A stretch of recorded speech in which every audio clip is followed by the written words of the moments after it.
si caminas por ese pasillo, dejarás de ser mi hija. Vi cómo las palabras de mi madre golpearon a mi hermana como si fueran golpes físicos, cada sílaba aterrizando con una precisión devastadora. Apenas 3 horas antes de su boda, Kate se quedó ahí, con su vestido de novia, una obra maestra de encaje y tul de 5,000 pesos, con lágrimas amenazando con arruinar su maquillaje perfectamente aplicado. La suite nupcial del Four Seasons se había convertido de repente en un campo de batalla, y yo, como dama de honor, quedé atrapada en medio del fuego cruzado.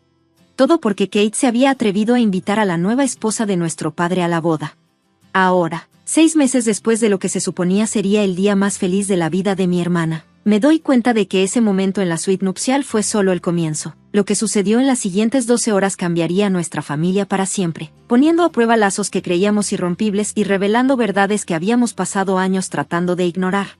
Pero dejemos que empiece desde el principio, porque para entender cómo llegamos a ese momento, con mi hermana llorando, mi madre dando ultimátums y yo de pie con una copa de champán en una mano y mi teléfono en la otra, enviando mensajes frenéticos a la organizadora de la boda, necesitas entender a nuestra familia. Los Winters nunca fueron lo que llamarías una familia normal. Superficialmente, lo teníamos todo, una enorme casa en los suburbios, membresías en clubes exclusivos, educación en escuelas privadas. Mi padre, Michael, construyó su bufete de abogados desde cero hasta convertirlo en uno de los más prestigiosos de Boston. Mi madre, Eleanor, era la esposa perfecta de un abogado, servía en juntas de beneficencia y organizaba cenas que eran la comidilla de nuestro círculo social. Kate y yo crecimos en un mundo de privilegios, pero también bajo el peso de expectativas tan grandes que a veces se sentían asfixiantes. Entonces, hace 3 años, la fachada cuidadosamente construida se resquebrajó. Papá dejó a mamá por su asociada, Jennifer, una mujer mucho más joven que él. El divorcio fue un desastre, público, caótico y doloroso. Mamá se quedó con la casa y un acuerdo generoso, pero papá obtuvo algo mucho más valioso, su libertad. Se casó con Jennifer 6 meses después y, de la noche a la mañana, nuestra dinámica familiar pasó de complicada a una bomba de tiempo. Kate lo manejó mejor que yo, mientras yo me puse del lado de mamá y me negué a hablar con papá durante meses. Kate mantuvo relaciones con ambos. Siguen siendo nuestros padres, decía. Sus decisiones no cambian eso. Su madurez para sobrellevar la situación solo resaltaba mi propia dificultad para perdonar.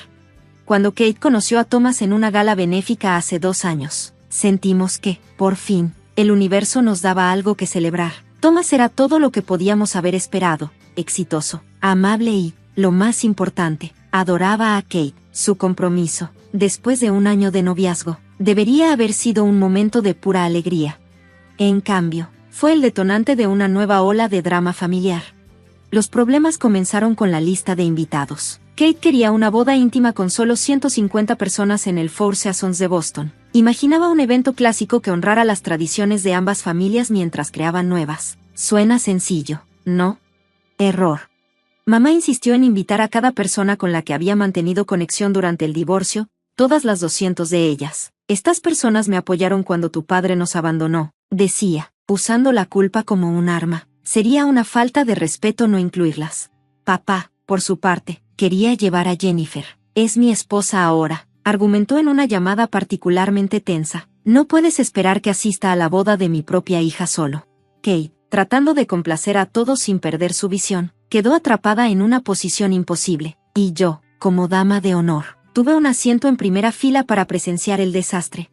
Los meses previos a la boda fueron una clase magistral en disfunción familiar. Cada decisión se convirtió en una batalla. Solo la organización de los asientos requirió habilidades diplomáticas que habrían impresionado a las Naciones Unidas. Mamá se negó a sentarse en cualquier lugar donde pudiera ver a papá y a Jennifer. Papá insistió en estar en la mesa de los padres porque es tradición. La solución, 2 mesas para los padres, cuidadosamente ubicadas en extremos opuestos del salón de baile, con un plan de tráfico meticulosamente diseñado para minimizar encuentros. Pero el verdadero drama comenzó 3 días antes de la boda, cuando la lista final de invitados fue enviada a los proveedores. Mamá, quien de alguna manera consiguió una copia, a pesar de ser confidencial, descubrió que no solo Jennifer asistiría, sino que además sería tratada como un miembro oficial de la familia, incluyendo su participación en algunas de las fotos formales. Las llamadas comenzaron a la medianoche. ¿Cómo pudiste hacerme esto?, sollozaba mamá por teléfono. Después de todo lo que hemos pasado, ¿le estás dando legitimidad a esa mujer? Kate, exhausta por los preparativos de última hora y las pruebas finales del vestido. Intentó razonar con ella. Mamá, es la esposa de papá. Esto no se trata de ella o de ti. Se trata de tener a las personas que amamos presentes en nuestro día especial. ¿Las personas que amamos? La voz de mamá se volvió fría. ¿La amabas cuando se acostaba con tu padre mientras aún estaba casado conmigo? Esa conversación terminó con Kate en lágrimas y conmigo pasando la noche en su departamento, tratando de convencerla de que fugarse no era la respuesta. La cena de ensayo la noche siguiente fue un ejercicio de coreografía milimétrica. La organizadora de la boda, Sandra, merecía una medalla por lograr mantener a mamá y a la familia de papá en lados opuestos del restaurante sin que pareciera obvio para los demás invitados. Pero ni siquiera sus habilidades pudieron evitar los murmullos, las miradas y la tensión que flotaba en el aire como un perfume pesado. Vi a Kate jugar con su comida, su anillo de compromiso brillando bajo la luz mientras apretaba el tenedor con demasiada fuerza. Thomas, bendito sea, se mantuvo calmado durante toda la noche, su mano nunca dejando la parte baja de su espalda, un recordatorio silencioso de que no estaba sola en esta tormenta. La mañana de la boda amaneció radiante y despejada, un día perfecto de octubre en Boston. Para las 8 de la mañana, la suite nupcial en el Four Seasons era un torbellino de actividad. Estilistas, maquilladores y fotógrafos se movían en un caos cuidadosamente orquestado, mientras las 6 damas de honor, incluyéndome, bebíamos mimosas y tratábamos de mantener un ambiente festivo. Kate se veía radiante, incluso antes del maquillaje y el peinado. Hay algo en una novia el día de su boda, un brillo que viene desde dentro, una felicidad que no debería poder ser opacada por dramas externos, o al menos, eso pensaba yo. Todo iba bien hasta que mamá llegó a las 11 de la mañana. Echó un vistazo al itinerario y vio que Jennifer estaba programada para unirse a las fotos familiares extendidas a las 2 de la tarde. Ahí fue cuando lanzó su ultimátum. Si caminas por ese pasillo con esa mujer presente, dejarás de ser mi hija. La suite quedó en silencio. La maquillista se congeló con el pincel en el aire. Incluso la fotógrafa bajó su cámara, sin saber si debía documentar el momento o fingir que no estaba pasando. El rostro de Kate se desmoronó, y vi a la niña que solía llorar cuando nuestros padres peleaban, asomarse detrás de la novia que intentaba mantenerse firme. Mamá, por favor, susurró, no hoy. Pero mamá estaba más allá de la razón. Años de dolor, traición y amargura se habían cristalizado en ese momento. Elige, dijo, ella o yo. Fue entonces cuando algo dentro de mí se rompió. Basta, mi voz cortó la tensión como un cuchillo, todos fuera, ahora. Para mi sorpresa, me hicieron caso. Los proveedores recogieron rápidamente sus cosas y salieron, dejando solo a Kate, mamá y a mí en la suite. Me volví hacia mamá, dejando que años de frustración reprimida encontraran su voz. Esto no se trata de ti, no se trata de papá, ni de Jennifer, ni de nadie más. Este es el día de Kate, el día en que se casa con el hombre que ama. Y si no puedes dejar tu dolor a un lado por 6 horas para celebrar la felicidad de tu hija, entonces quizá la que debe irse eres tú. Mamá me miró, sorprendida. Siempre había sido la pacificadora, la que intentaba suavizar las cosas, pero verla tratar de arruinar lo que debería haber sido uno de los días más felices de la vida de Kate despertó algo feroz en mí. Catherine, empezó mamá, usando el nombre completo de Kate siempre una señal de advertencia. ¿Tú no entiendes lo que es ser traicionada? No, mamá. La interrumpió Kate, encontrando su voz. Tú no entiendes, te amo, siempre te amaré, pero también amo a papá y sí, incluso he llegado a querer a Jennifer. Todos ellos son parte de mi familia ahora, y quiero a mi familia completa en mi boda. Si no puedes aceptar eso, entonces, tomó una profunda bocanada de aire, entonces te extrañaré hoy, pero esta boda va a suceder de todos modos. El silencio que siguió fue ensordecedor. Mamá tomó su bolso, con movimientos deliberadamente lentos. Ya veo, dijo con voz helada. Bueno, espero que sean felices con sus decisiones. Caminó hasta la puerta. Se detuvo y añadió, no esperen que esté ahí para recoger los pedazos cuando todo esto se derrumbe. La puerta se cerró tras ella con una sensación de final que se sintió como un golpe físico. Kate se desplomó en mis brazos, su cuerpo sacudido por los sollozos. Nos quedamos así por lo que parecieron horas, pero que solo debieron ser minutos, con sus lágrimas empapando mi bata de seda. ¿Y ahora qué hacemos?, susurró. Me separé un poco. Miré a mi hermana, esta mujer fuerte y hermosa que de alguna manera había mantenido su compasión a pesar de años de guerras familiares, y tomé una decisión. Ahora, dije, tomando mi teléfono, arreglamos tu maquillaje. Te casas con el amor de tu vida y le mostramos a todos lo que es la verdadera elegancia. Las siguientes horas fueron un torbellino de actividad. Sandra, la organizadora de la boda, reorganizó la distribución de los asientos en la ceremonia para llenar el vacío dejado por mamá y su lado de la familia, porque, por supuesto, toda la gente de mamá se fue con ella. El fotógrafo ajustó el programa de fotos. La florista reutilizó el corsaje de mamá para la madre de Jennifer, quien inesperadamente asumió un papel más importante. Y a pesar de todo, Kate mantuvo una dignidad que me asombró. Caminó por el pasillo del brazo de papá, con la cabeza en alto, su sonrisa genuina al ver a Thomas esperándola. La ceremonia fue hermosa, personal y perfecta incluso sin mamá allí. Durante la recepción, observé cómo Kate y Thomas se movían entre sus invitados, saludando a todos con una calidez genuina. Vi a papá bailando con Jennifer, luciendo más feliz de lo que lo había visto en años. Vi a la familia de Thomas abrazar a Kate como una de los suyos, llenando el vacío que había dejado la ausencia de nuestra madre. Pero fue durante mi discurso de dama de honor cuando realmente entendí la importancia de lo que había sucedido ese día.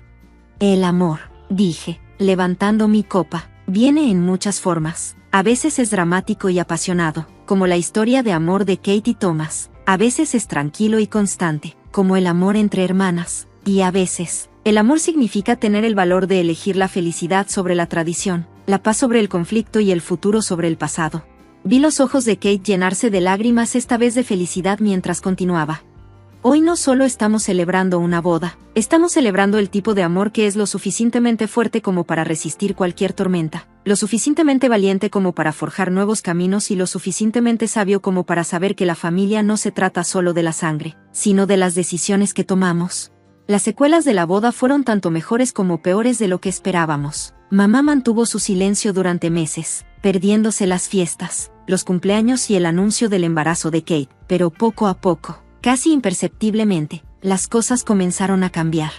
Todo empezó con una tarjeta en el cumpleaños de Kate, luego una breve llamada telefónica y, finalmente, 6 meses después de la boda, una solicitud para encontrarse a tomar café. Yo estuve allí en ese encuentro, viendo cómo mamá y Kate reconstruían su relación con cautela. No era perfecto, aún había momentos de tensión, especialmente cuando papá o Jennifer entraban en la conversación, pero era un comienzo. Mirando atrás, me doy cuenta de que lo que sucedió en la boda de Kate no se trataba solo del ultimátum de mamá o de la nueva esposa de papá. Se trataba de liberarnos de los patrones tóxicos que habían definido a nuestra familia por generaciones. Se trataba de elegir el amor sobre el orgullo, el crecimiento sobre el estancamiento y la paz sobre tener la razón. Kate y Thomas acaban de celebrar su primer aniversario. La fiesta fue más pequeña que la boda, pero más significativa en muchos sentidos. Mamá asistió, quedándose solo un rato, pero haciendo un esfuerzo por ser cordial con papá y Jennifer. No fue perfecto, pero fue un progreso. Y yo, aprendí más sobre el amor, la familia y el coraje en esas 12 horas que en los 30 años anteriores. Aprendí que, a veces, el amor más fuerte no es el que se aferra con fuerza, sino el que sabe cuándo soltar. Aprendí que la familia no es solo en la que nacemos, sino en la que elegimos convertirnos. Y lo más importante, aprendí que a veces los momentos más hermosos de la vida no ocurren a pesar del drama, sino por la forma en que decidimos enfrentarlo. La boda de Kate no salió como estaba planeada. No hubo foto familiar perfecta, ni baile madre-hija, ni bendición materna con lágrimas en los ojos. Pero lo que obtuvimos en su lugar fue quizás más valioso, una lección sobre defender lo que es correcto, elegir el amor sobre la obligación y el poder de ser fieles a nosotros mismos.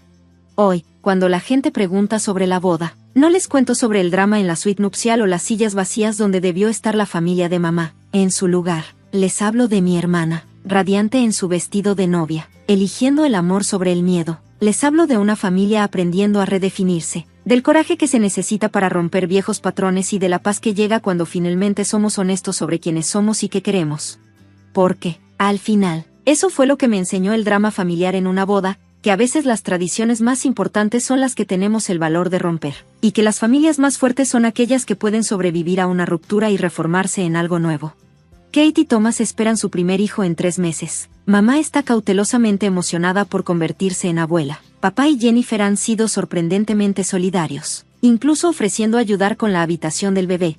Y yo, solo estoy agradecida de tener un asiento en primera fila para ver cómo mi familia aprende, crece y sana. Después de todo, ¿no se tratan de eso las verdaderas historias de amor? No te voy a dar el dinero, Las palabras de mi abuelo quedaron suspendidas en el aire de su estudio con paneles de caoba, cada sílaba precisa y cortante. Me quedé ahí de pie, con 28 años, aún con mi traje de banca de inversión, aferrando con manos temblorosas mi propuesta de negocio cuidadosamente preparada. No hasta que demuestres que puedes manejarlo. Eso no era lo que esperaba cuando recibí su llamada para hablar sobre mi parte de la herencia familiar. Como la nieta mayor y la única con un MBA, había asumido que finalmente estaba listo para entregarme las riendas del imperio inmobiliario de la familia. En su lugar, deslizó un sobre su escritorio antiguo. Dentro había un cheque por 50,000 pesos, una fracción mínima de la herencia que esperaba, junto con una nota escrita a mano. Muéstrame lo que puedes construir con esto en un año, luego hablaremos del resto. Mirando atrás, ahora que firmo los papeles para adquirir nuestro 10º complejo de departamentos de lujo, entiendo lo que mi abuelo estaba haciendo, pero en ese momento, solo sentí frustración y algo peligrosamente cercano a la ira. La familia Laurent había construido su fortuna a través de bienes raíces, empezando con el primer edificio de departamentos de mi bisabuelo en 1947. Para cuando yo nací, poseíamos propiedades en 3 estados. Crecí asistiendo a visitas de propiedades en lugar de jugar en el parque, aprendiendo sobre tasas de capitalización antes de entender la división larga. Nuestras cenas familiares parecían más reuniones de junta, con conversaciones sobre tendencias del mercado, valuaciones de propiedades y estrategias de inversión. Mi abuelo, Richard Laurent, tomó un modesto portafolio de propiedades residenciales y lo transformó en un negocio de miles de millones de dólares. Era una leyenda en los círculos inmobiliarios por su habilidad para detectar mercados emergentes antes que nadie. Para los de afuera, su metodología parecía casi mística, una combinación de investigación de mercado intensa, cultivo de relaciones y lo que él llamaba instinto callejero. Pero también era famoso por su obstinada adhesión a prácticas comerciales tradicionales y su resistencia a la tecnología moderna. Recuerdo el día en que reconocí por primera vez la brecha entre sus métodos y las posibilidades modernas. Tenía 24 años, recién salida de la escuela de negocios, siguiéndolo mientras evaluaba una propiedad, mientras él recorría el vecindario, hablando con dueños de tiendas y residentes. Yo estaba en mi tablet corriendo análisis demográficos, estudiando patrones de tráfico y revisando comentarios en redes sociales sobre el área. Cuando intenté mostrarle mis hallazgos, los desechó con un gesto.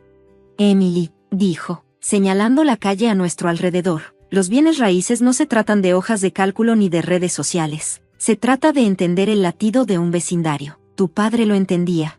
La mención de mi padre dolió entonces, como dolía ahora en su estudio. James Laurent había sido el puente perfecto entre el enfoque tradicional de mi abuelo y la era moderna. Abrazó la tecnología sin perder el toque personal que había construido nuestro imperio. Su muerte en un accidente automovilístico hace 5 años dejó un vacío en la familia y en el negocio. Mi abuelo retomó el control total, posponiendo su retiro y mi supuesta sucesión.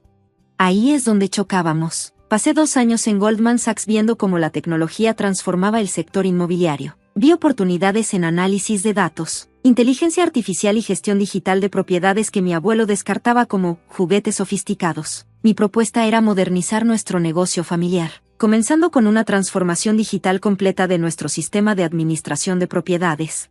La presentación que preparé era completa: análisis de mercado, proyecciones de costos, cálculos de retorno de inversión y estudios de caso sobre transformaciones digitales exitosas en bienes raíces. Incluso incluí testimonios de líderes de la industria que habían implementado sistemas similares, pero mi abuelo ni siquiera la abrió.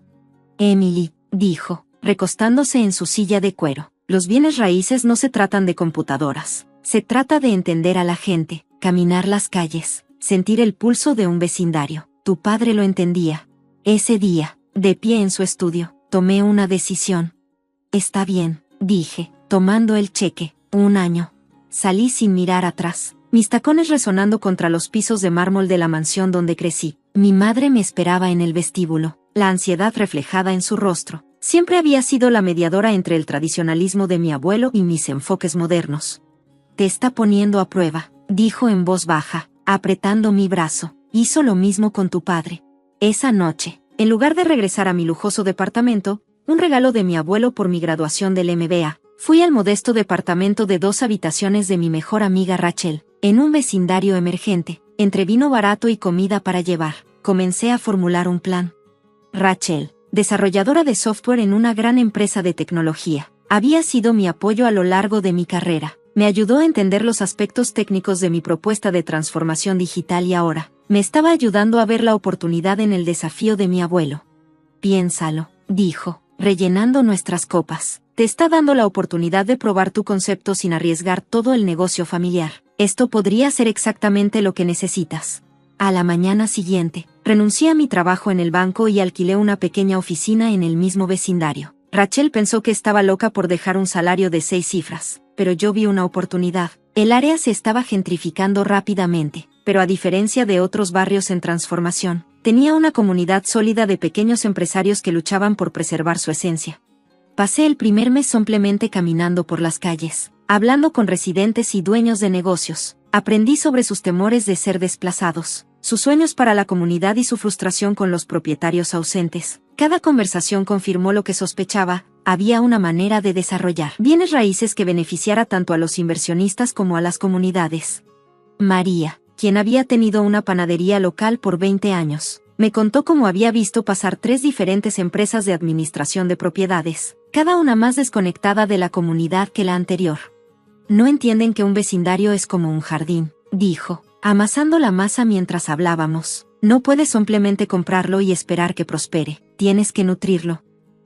Con 30,000 pesos del dinero de mi abuelo, compré y renové un pequeño edificio de uso mixto. El dueño anterior lo había dejado en mal estado, usándolo principalmente como almacén. El proceso de renovación fue mi primera prueba real como desarrolladora de propiedades, y me enseñó lecciones que ninguna escuela de negocios podría haberme dado.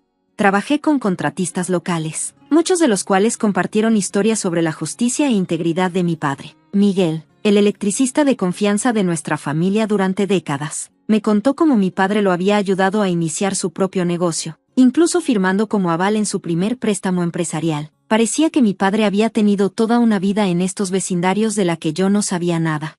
La renovación fue donde implementé mi estrategia tecnológica. Durante noches y fines de semana, junto con Rachel, desarrollé una aplicación propietaria que permitía a los inquilinos pagar la renta, solicitar mantenimiento y comunicarse entre ellos, pero iba más allá de la administración básica de propiedades. La app incluía funciones para promover negocios locales, planificar eventos comunitarios y compartir recursos del vecindario. La planta baja se convirtió en un espacio de coworking para emprendedores locales, con términos de arrendamiento flexibles que lo hacían accesible para pequeños negocios. Instalé sistemas inteligentes para eficiencia energética y seguridad, pero me aseguré de conservar el carácter histórico del edificio que la comunidad tanto apreciaba. En 6 meses, el edificio estaba completamente ocupado, con una lista de espera. El espacio de coworking se había convertido en un punto de reunión para la comunidad, organizando desde talleres de negocios hasta reuniones del consejo vecinal. El valor de la propiedad había aumentado un 40%, pero lo más importante era que se había convertido en un modelo de desarrollo urbano sostenible. Mi abuelo no me contactó ni una vez durante ese tiempo. Escuchaba actualizaciones por parte de mi madre. Ella me aseguraba que él me estaba observando, siguiendo mi progreso a través de su vasta red de contactos. Yo me enfoqué en demostrarle que estaba equivocado respecto a la tecnología, mientras le demostraba que tenía razón sobre la importancia de comprender a las personas. Usé los 20,000 pesos restantes para desarrollar una plataforma de gestión de propiedades más sofisticada, incorporando blockchain para un registro transparente y AI para mantenimiento predictivo. Cuando varios propietarios locales me pidieron usar la plataforma en sus edificios, me di cuenta de que había creado algo más grande que solo una herramienta de administración. La plataforma, que llamé Neighbor Hub, se convirtió en una solución integral para propietarios que querían mantener la conexión con sus comunidades mientras maximizaban la eficiencia. Incluía funciones para promocionar negocios locales, planificar eventos comunitarios y compartir recursos del vecindario. El componente de inteligencia artificial ayudaba a predecir necesidades de mantenimiento y optimizar el uso de energía, mientras que el blockchain garantizaba registros transparentes y transacciones seguras. Rachel me ayudó a perfeccionar los aspectos técnicos, trabajando noches y fines de semana a cambio de participación en lo que ambas nos dimos cuenta que podía ser un emprendimiento importante. También sumamos a su colega Marcus, un diseñador UX que había crecido en el vecindario, para asegurarnos de que la plataforma fuera accesible para usuarios de todos los niveles tecnológicos. 11 meses después de aquel día en su estudio, volví a la casa de mi abuelo. Esta vez, llevé estados financieros auditados que mostraban un retorno de inversión del 60%, testimonios de inquilinos satisfechos y estadísticas que demostraban cómo nuestra plataforma tecnológica había reducido los costos operativos en un 35% mientras aumentaba la satisfacción de los inquilinos en un 50%. La presentación incluía estudios de caso de 3 propietarios más que habían adoptado Neighborhood, mostrando mejoras similares en sus operaciones. También agregué un informe de impacto comunitario, documentando cómo nuestro enfoque había ayudado a preservar negocios locales y fortalecer los lazos del vecindario.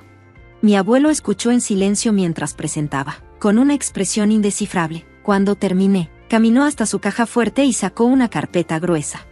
Tu padre, dijo, colocándola sobre el escritorio, te dejó esto.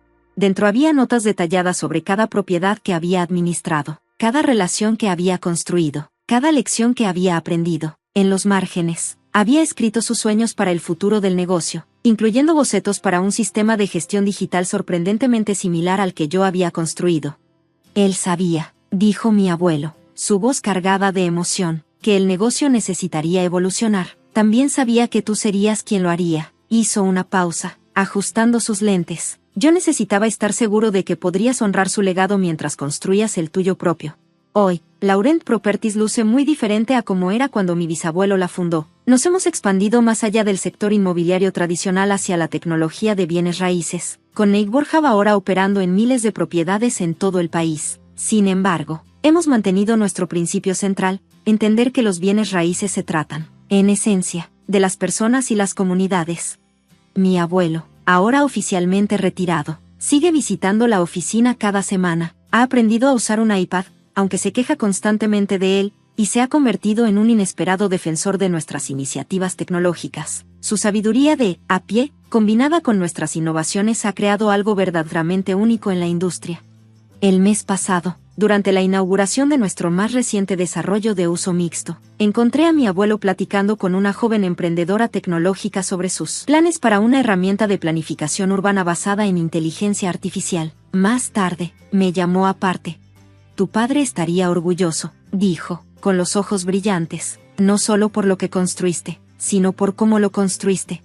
El cheque de 50,000 pesos cuelga enmarcado en mi oficina, junto a las notas de mi padre. Me recuerdan que, a veces, la herencia más valiosa no es el dinero ni las propiedades, sino el reto de demostrar que eres digno de lo que vino antes, mientras tienes el valor de construir algo nuevo. Mirando atrás, a ese día en su estudio, me doy cuenta de que mi abuelo me dio algo mucho más valioso que dinero. Me dio la oportunidad de demostrar que innovación y tradición no son enemigas, sino socias en la construcción de un legado duradero.